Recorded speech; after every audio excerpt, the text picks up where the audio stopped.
ஞானானந்தமயம் தேவம் நிர்மலஸ்படியாகிருதியும் ஆதாரம் சர்வ வித்யானாம் ஹயக்ரீவம் பாஸ்மகே. நேயர்கள் அனைவருக்கும் அஸ்ட்ரோ கேஎஸ் ஐயங்காரின் பணிவான நமஸ்காரங்கள். நேயர்களுக்கு 2025 புத்தாண்டு நல்வாழ்த்துக்கள்.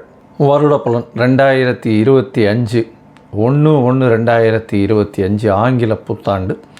இந்த வருஷம் புதன்கிழமை அன்னைக்கு ஒரு பெரிய ஏற்றத்தோடு பிறக்கிறது. பொதுவாகவே பார்த்தீங்கன்னா நம்ம தமிழ் வருடப்பிறப்பு தான் பெரிய விஷயமாக கொண்டாடுவோம். இருந்தாலும் இந்த கேலண்டர் இயர்ன்றது எது கொண்டாடுறது அப்படின்னா, எல்லா விதமான உலக நாடுகள் எல்லாமே இந்த கேலண்டர் இயரை தான் முக்கியமாக உபயோகப்படுத்துறதுனால நம்ம இந்த கேலண்டர் இயரை கொண்டாடுறோம். புதன்கிழமை பிறக்கிறது. உத்திராட நட்சத்திரம் மிகவும் ஏற்றம். அதுவும் புதனும் சூரியனும் 9ஆம் இடம் அப்படின்னு சொல்லக்கூடிய தனுசுல பாக்யஸ்தானத்தில் உட்காந்துருக்கிறது பெரிய விசேஷம். இந்த வருஷம் பிறக்கும் பொழுது என்னென்ன கோல்சாரம் இருக்குது அப்படின்றத பார்க்கலாம். இந்த வருஷத்தில் எந்தெந்த மாற்றங்கள் இருக்குது, அதாவது மெதுவாக செல்லக்கூடிய கிரகங்கள் என்ன மாற்றங்கள் இருக்குது, இந்த வருடத்தில் இந்தியாவினுடைய ஒரு சில முக்கியமான பலன்கள் எப்படி இருக்கும் அப்படின்றதையும் பார்ப்போம். முதல்ல இந்த வருஷத்தினுடைய கோல்சாரம் ஆரம்பிக்கும் பொழுது என்ன அப்படின்னு பார்க்கும்பொழுது, ரிஷப ராசியில் குரு வக்கரகதியில், கடக ராசியில் செவ்வாய் வக்கரகதியில், கன்னி ராசியில் கேது, தனுசு ராசியில் சூரியன் புதன் மற்றும் சந்திரன், கும்ப ராசியில் சனி மற்றும் சுக்கிரன், மீன ராசியில் ராகு. இந்த மாதிரியான காலகட்டத்தில் இந்த வருஷம் பிறக்கிறது. இந்த வருஷத்தில் பார்த்தேனால் அதாவது ராகு கேத்து பெயர்ச்சி இருக்குது. அதாவது 26/4/2025 அப்போது ராகு கேத்து பெயர்ச்சி வாக்கிய பிரகாரம். அதை தவிர குரு பெயர்ச்சி 11/5/2025 அன்றைக்கி குரு பெயர்ச்சி வருது. இது ரெண்டு தான் இந்த வருஷத்தினுடைய மிக முக்கியமான பெயர்ச்சிகள். வாக்கிய பஞ்சாங்கத்தின் பிரகாரம் சனி பெயர்ச்சி அடுத்த வருஷம், அதாவது 2026 மார்ச் மாதம் வருது. ஸோ இந்த வருஷம் சனி பெயர்ச்சி வாக்கிய பஞ்சாங்கம் பிரகாரம் கிடையாது. இந்த வருஷத்தில் பார்த்தேனால் நல்ல ஒரு ஏற்றமான காலம். ஏன்னா இந்தியாவுக்கு மகர ராசின்னு சொல்லக்கூடியது, அதனால் நல்ல ஒரு ஏற்றம். 2ஆம் இடத்துல சனியும் சுக்கிரனும் சேர்ந்துருக்கிறது பெரிய விசேஷம். பண வரவிற்கு பஞ்சம் இருக்காது. இந்தியாவில் பொருளாதாரம் உயரக்கூடிய வாய்ப்புகள் மிகவும் அதிகம். அதை தவிர வெளிநாட்டினுடைய ஃபண்ட்ஸ் எல்லாம் நிறைய வரக்கூடிய வாய்ப்புகள் உண்டு. ஏன்னா 12ஆம் இடத்துல சூரியனும் புதனும் இருக்கிறது ரொம்பவும் ஏற்றம். அதை தவிர ஷேர் மார்க்கெட்லலாம் பெரிய ஏற்றம் கிடைக்கக்கூடிய காலகட்டமாக அமைய போகிறது. இந்த வருஷத்தில் பார்த்தேனால் முயற்சிகள் எல்லாமே வெற்றி பெறக்கூடிய காலகட்டமாகவும் இருக்கும். 2025 ஏப்ரல் மாதத்திற்கு மேலே பார்த்தேனால், அதாவது ராகு கேத்து பெயர்ச்சியின் போது ராகு 2ஆம் இடத்துலையும் வரார், கேத்து 8ஆம் இடத்துக்கு போகிறார். அதனால் அதாவது ராசிக்கு 8ஆம் இடத்துக்கு போகிறார். இதன் மூலியமாக சில பிரச்சனைகள் வரக்கூடும். அதாவது இந்த கண் நோய் சம்பந்தமான பிரச்சனைகள். ஏன்னா சூரியன் வீட்டில் கேத்து இருக்கிறதும் சூரியன் 12ஆம் இடத்துல மறையிறதும் கண் நோய் சம்பந்தமான பிரச்சனைகள் வரக்கூடிய காலகட்டமாக அமைய போகிறது. அதாவது ஏப்ரல் மேக்கு மேலே பார்த்தேனால் ஒரு சின்ன பிரச்சனைகள் வரக்கூடிய வாய்ப்பு இருக்கும். அது தவிர பார்த்தேனால் பண வரவிற்கு பஞ்சம் இருக்காது. இந்த வருஷம் ஆர்பிஐயில் நல்ல ஒரு ஏற்றம் இருக்கும். ஷேர் மார்க்கெட் இண்டிசஸ் ஒரு 80-85,000 90,000 பாயிண்ட்டுக்கு மேலே போகக்கூடிய வாய்ப்புகள் நிச்சயமாக உண்டு. கோல்டு ப்ரைஸஸ் கொஞ்சம் அதிகமாக போகும். அது தவிர சில்வர் ப்ரைஸஸில் கொஞ்சம் ஸ்லம்ப் இருக்கக்கூடிய வாய்ப்புகள் நிச்சயமாக உண்டு. இந்த வருஷம் பார்த்தேனால் இந்த இது நேச்சுரல் டிசாஸ்டர்னு சொல்லக்கூடியது, இயற்கை பேரழிவுகள் அப்படின்னு சொல்லக்கூடியது, வெள்ளத்தினால் தண்ணி மூலமாக நிறைய பேரழிவுகள் வரக்கூடிய வாய்ப்பு நிச்சயமாக உண்டு. ஏன்னா செவ்வாயும் வக்கரகதி பெற்று நீச்சம் பெற்றிருக்கிறதுனால அந்த மாதிரியான காலகட்டமாக அமைய போகிறது. 4ஆம் இடத்துல சுகங்கள் குறையும். தண்ணியின் நிலத்தில் சுகங்கள் குறையக்கூடிய வாய்ப்புகள் உண்டு. நீரினால் கொஞ்சம் ஆபத்துகள் வரக்கூடிய வாய்ப்புகள் மிகவும் அதிகமாக இருக்குது. லேண்ட்ஸ்லைட்ஸ் வரக்கூடிய, அதுவும் வெஸ்டர்ன் காட்ஸு இந்த சைடில், இந்திய சாத்பூரா ஹில்ஸ் இந்த சைடில் மகாராஷ்டிரா சைடில் இருக்கக்கூடிய வாய்ப்புகள் நிச்சயமாக உண்டு. அது தவிர பார்த்தேனால் இந்த சட்டங்கள் கொஞ்சம் கடுமையாகக்கூடிய வாய்ப்புகள் உண்டு. அதுவும் இந்த தொழிலாளர்களுடைய சட்டங்கள் கொஞ்சம் ஸ்ட்ராங்காகக்கூடிய வாய்ப்புகளும், அதன் மூலியமாக சில போராட்டங்களும் வரக்கூடிய வாய்ப்புகள் நிச்சயமாக இருக்கும். இந்த வருஷத்தில் பெண்களுக்கெல்லாம் நல்ல ஒரு ஏற்றம் இருக்கக்கூடிய காலகட்டம். படிக்கக்கூடிய மாணவியர்களெல்லாம் நல்ல ஒரு ஏற்றம் இருக்கக்கூடிய காலகட்டம். தொழிலில் அபிவிருத்தி ஏற்படக்கூடிய வாய்ப்புகள் நிச்சயமாக இருக்கும். இந்த வருஷத்தில் புதிய மாற்றங்கள் வரக்கூடிய வாய்ப்புகள் இந்த வருஷத்தில் அமையிறது. அது தவிர பார்த்தாலேனால் இந்த இன்ஃப்ராஸ்ட்ரக்சர்ஸுக்கு வந்து நிறைய இன்வெஸ்ட்மெண்ட் போகக்கூடிய வாய்ப்புகளும் அதன் மூலியமாக பெரிய ஏற்றங்களும் கிடைக்கக்கூடிய வாய்ப்புகள் உண்டு. இந்த தொடர் ஊர்தி பேருந்து, அதாவது ட்ரெயின் ஆக்சிடென்ட்ஸ் 1-2 வரக்கூடிய ஒரு ஸ்பெசிஃபிக்காக வரக்கூடிய வாய்ப்புகள் நிச்சயமாக இருக்கும். அது ரொம்ப ஐடென்டிஃபைடாக தெரியக்கூடிய வாய்ப்புகள் நிச்சயமாக உண்டு. அதுவும் ராகு கேது மாறினதுக்கு பிறகு ஒரு சின்ன பிரச்சனைகள் வரக்கூடிய வாய்ப்பு உண்டு. இதை தவிர பார்த்தாலேயானால் இந்த ராஜாக்கள்னு சொல்லக்கூடிய அந்த காலத்தில், இந்த காலத்தில் வந்து முதலமைச்சர்கள், பிரதமர் இந்த மாதிரியான பொசிஷனில் ஹையர் பொசிஷனில் இருக்கிறவங்களுக்கு சில பிரச்சனைகள் வரக்கூடிய, உடல்நல குறைவு வரக்கூடிய வாய்ப்புகள் இந்த வருஷம் நிச்சயமாக இருக்கும். மொத்தத்தில் பார்த்தாலேயானால் இந்த ஸ்போர்ட்ஸ்மேன், விளையாடக்கூடியவர்கள், இவர்களுக்கெல்லாம் விளையாட்டு இந்த மாதிரியான விஷயங்கள் இருக்கிறவங்களில் வந்து இந்தியாவினுடைய பெருமை அதிகமாக தெரியக்கூடிய வாய்ப்புகள் நிச்சயமாக இருக்கும். இந்த வருஷம் பார்த்தாலேனால் இந்த ராகு கேது பயிற்சியும் குரு பயிற்சி, இந்த 2 பயிற்சிகள் மிகவும் முக்கியமாக இருக்குது.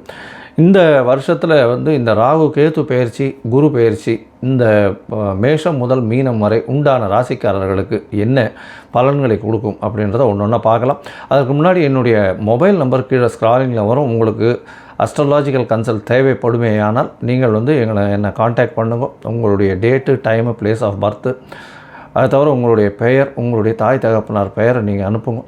என்னுடைய கட்டணம் என்னென்னு சொல்கிறேன்.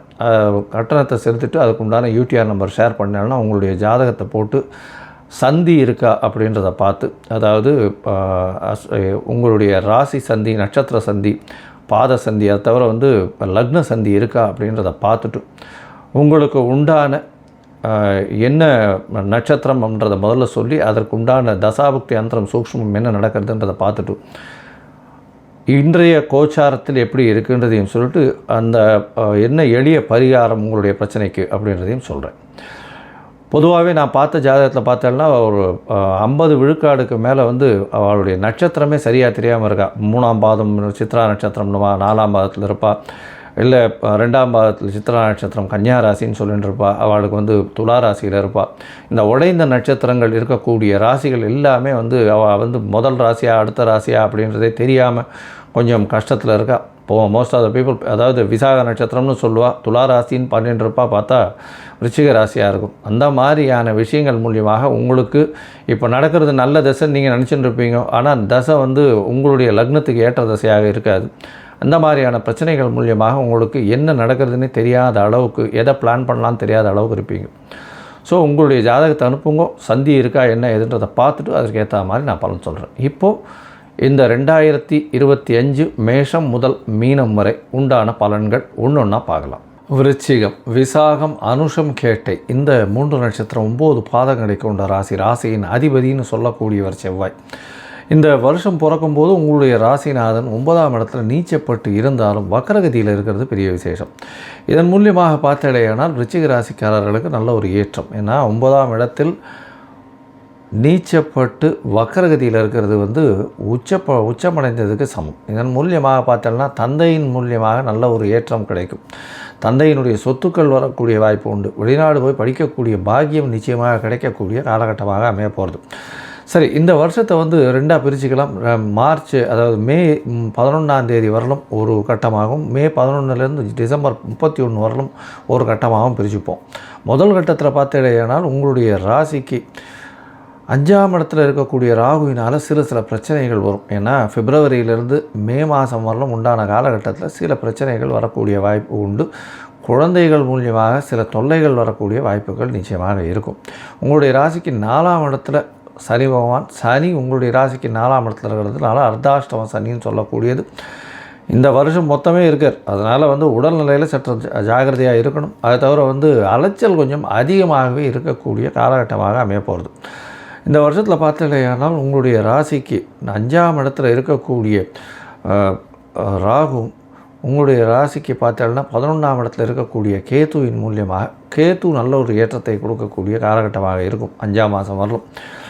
அதற்கு பிறகு பார்த்தீங்கன்னா உங்களுடைய ராசிக்கு 7ஆம் இடத்துல இருக்கக்கூடிய குரு பகவான் கண்டிப்பாக திருமண பாக்கியத்தை ஏற்படுத்தக்கூடிய வாய்ப்பு உண்டு. அதாவது பிப்ரவரி 15லிருந்து ஏப்ரல் மே 11 வரலும் உண்டான காலகட்டத்தில் திருமணத்திற்கு பார்த்து கொண்டிருப்பவர்களுக்கு திருமண பாக்கியம் நிச்சயமாக நடக்கும். சரி, இதுக்கு அப்புறம் உண்டான பொசிஷன் எப்படி இருக்கும் அப்படின்னு பார்த்தாலேயானால் கண்டிப்பாக அதாவது மே மாதத்துலேருந்து டிசம்பர் மாதம் வரலும் உங்களுடைய ராசிக்கு 2, 5 அதிபதினு சொல்லக்கூடிய குரு 8ஆம் வீட்டுக்கு போகிறார். மறைந்து இருக்கக்கூடிய காலகட்டம் இருந்தாலும் தனஸ்தானத்தை பார்க்கறதுனால கண்டிப்பாக அலைச்சல் கொஞ்சம் அதிகமாக இருக்கும். ஏன்னா 4ஆம் இடத்துலேயே ராகுவும் வந்துடுறார். அதனால் அலைச்சல் அதிகமாக இருக்கும். பணவரவிற்கு தட்டுப்பாடு இருக்காது. அது தவிர ராகுவையும் சனியையும் குரு பார்க்குறது பெரிய விசேஷம். படிக்கக்கூடிய மாணவர்களுக்கு சற்று பின்னடைவு இருக்கும். ஏன்னா ராகு சனி 2 பேருமே 4ஆம் இடத்துல அர்த்தாஷ்டம சனி இருக்கிறதுனால பின்னடைவு ஏற்படக்கூடிய வாய்ப்புகள் நிச்சயமாக இருக்கும். ராசிக்கு 8ஆம் இடத்துல இருக்கக்கூடிய குரு பகவான் ராசிக்கு உங்களுக்கு 12ஆம் இடத்தையும் பார்க்குறார். இதன் மூலியமாக அயன சயன போகஸ்தானம் நல்லபடியாக இருக்குது. இதனால் உங்களுக்கு ஒரு நல்ல ஏற்றம் கிடைக்கக்கூடிய காலகட்டம். சொந்த ஊர் போய் வரக்கூடிய வாய்ப்புகள், அதாவது வெளிநாட்டில் இருக்கிறவர்களுக்கெல்லாம் சொந்த ஊர் குலதெய்வத்தை வழிபடக்கூடிய வாய்ப்புகள் நிச்சயமாக கிடைக்கும். அது தவிர பார்த்தாலேனா உங்களுடைய ராசிக்கு 10ஆம் இடத்துல கேது போகிறது பெரிய விசேஷம். இதன் மூலியமாக தொழிலில் பெரிய மாற்றங்கள் ஏற்படக்கூடிய வாய்ப்புகள் உண்டு. தொழிலில் அதுவும் இந்த ஆன்மீகம் சார்ந்த தொழில்கள், இந்த கல்பூரம், இந்த மாதிரி கோவில் சார்ந்த தொழில்கள் இதெல்லாம் இருக்கிறவங்களுக்கெல்லாம் பெரிய ஏற்றம் கிடைக்கக்கூடிய காலகட்டமாக அமைய போகிறது. உங்களுடைய ராசிக்கு 10ஆம் இடத்துல இருக்கக்கூடிய கேது ராசிக்கு 12ஆம் இடத்தையும் பார்க்குறார். அதை தவிர 8ஆம் இடத்தையும் பார்க்குறார். இதன் மூலியமாக பார்த்தாலேயானால் கண்டிப்பாக திடீர் யோகங்கள் வரும். அதை தவிர வெளியூர் வெளிமாநிலம் வெளிநாடு போயிட்டு வரக்கூடிய பாக்கியங்கள் திடீர்னு வரக்கூடிய வாய்ப்புகள் நிச்சயமாக இருக்கும். ராசிக்கு 5ஆம் இடத்துல இருக்கக்கூடிய ராகு உங்களுடைய ராசிக்கு 7ஆம் இடத்தை பார்க்குறார். அதாவது 4ஆம் இடத்துல இருக்கக்கூடிய ராகு உங்களுடைய ராசிக்கு 6ஆம் இடத்தை பார்க்குறார். அதை தவிர உங்களுடைய ராசிக்கு 2ஆம் இடத்தை பார்க்குறார். அதனால் புதிய கடன் வாங்கக்கூடிய யோகம் நிச்சயமாக இருக்கும். இந்த காலகட்டத்தில் பார்த்தாலேனால் 2ஆம் இடத்தை குருவும் பார்க்குறதுனால திடீர் பண யோகங்கள் வரக்கூடிய வாய்ப்பு இருக்கும். குடும்பத்தில் சிறு சிறு சலசலப்புகள் இருக்கக்கூடிய காலகட்டமாக அமைய போகிறது. அதை தவிர பார்த்தாலேனால் உங்களுடைய ராசிக்கு 5ஆம் இடம் அப்படின்னு சொல்லக்கூடிய இடத்த நல்ல வலுப்பெற்று போகிறதுனால நல்லபடியாக இருக்கக்கூடிய காலகட்டம். உங்களுக்கு பதவி புகழ் அந்தஸ்து கௌரவம் வரக்கூடிய காலகட்டமாக அமைய போகிறது. உங்களுடைய ராசிக்கு 5ஆம் அதிபதி 8ஆம் இடத்துல மறையிறதுனால மறைந்து ஸ்தானம் அப்படின்னு சொல்லக்கூடிய வெளிநாடு வெளியூர் போயிட்டு வரக்கூடிய வாய்ப்புகள் நிச்சயமாக வரும். வெளிநாட்டில் தங்கி இருக்கக்கூடிய வாய்ப்புகள் நிச்சயமாக வரக்கூடிய காலகட்டமாக அமையும். இந்த வருஷம் பார்த்தாலேயானால் இந்த மருத்துவம் சம்பந்தப்பட்டவர்கள், அதை தவிர சமையல்கலை வல்லுநர்கள், யூனிஃபார்ம் சர்வீசஸ், ஐஏஎஸ் ஐபிஎஸ் போன்ற ஜல்லி கல் மணல் இந்த மாதிரியான வியாபாரம் பண்ணுறவங்க, காங்க்ரீட்டு ரியல் எஸ்டேட்டு இந்த மாதிரி வியாபாரம் பண்ணுறவங்களுக்கு பெரிய ஏற்றமான காலமாக அமைய போகிறது.